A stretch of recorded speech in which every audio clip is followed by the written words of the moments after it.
Gorillas. Everyone loves them.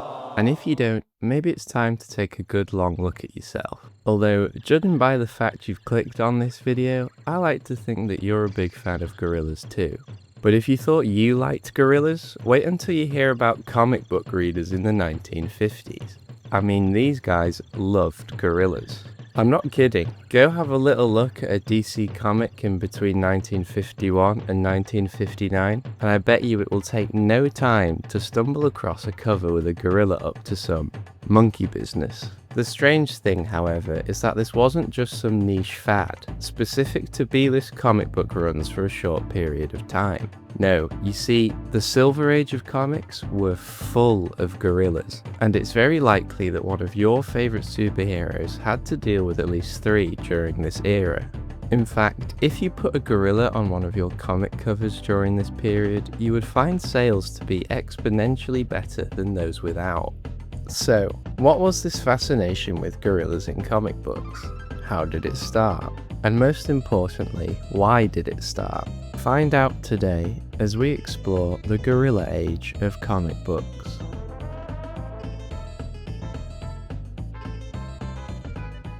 Gorillas didn't spawn onto the pages of comic books as late as the 1950s. Those guys have been there since the beginning. In the 1940s, it wasn't uncommon to see a lot of jungle-themed comic books. The publisher Fiction House had their Sheena Queen of the Jungle run, as well as the aptly titled Jungle Comics, both of which were naturally bound to feature a gorilla now and again, due to their setting of the jungle. At the same time, the character Congo Bill from More Fun Comics was born. As a jungle explorer, it was natural that he too would encounter a gorilla or two. In fact, if you Google him, you'll see basically nothing but him and a bunch of gorillas.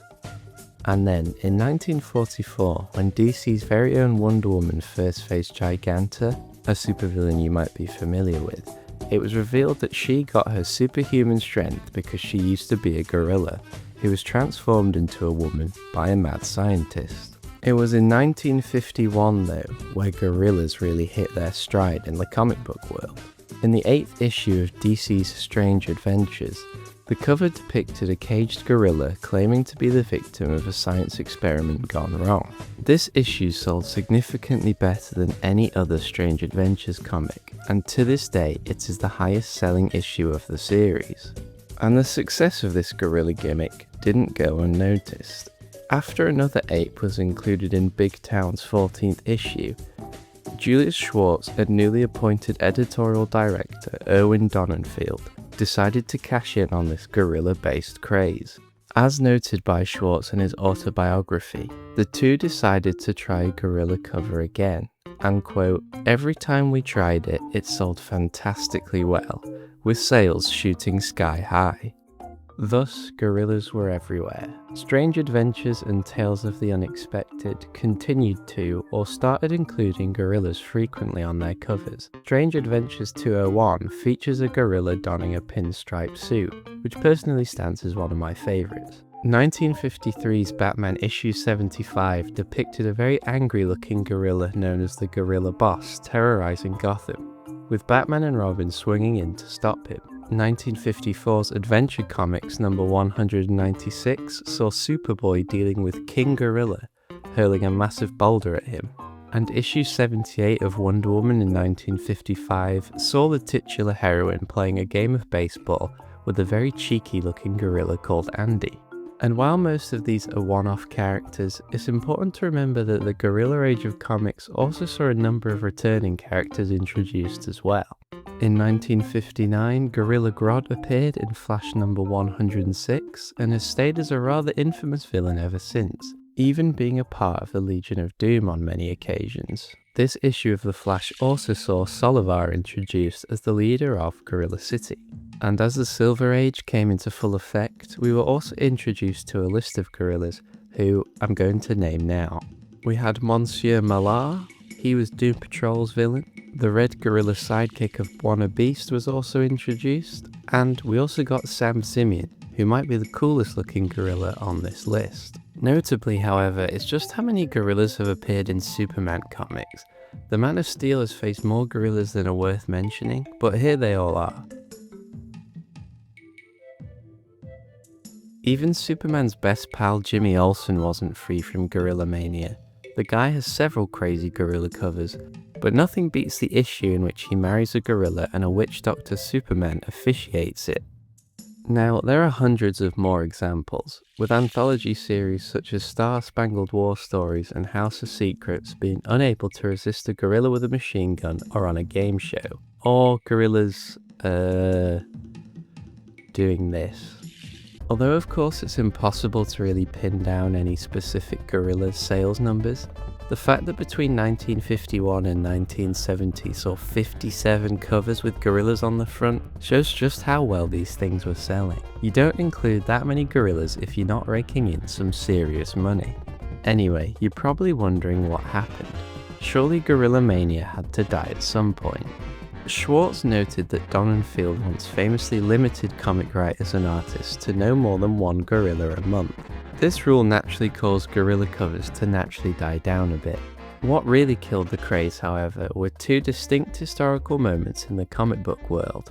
First, there was the Writers' Purge of 1968 at DC headquarters. This refers to a company-wide replacement of everyone.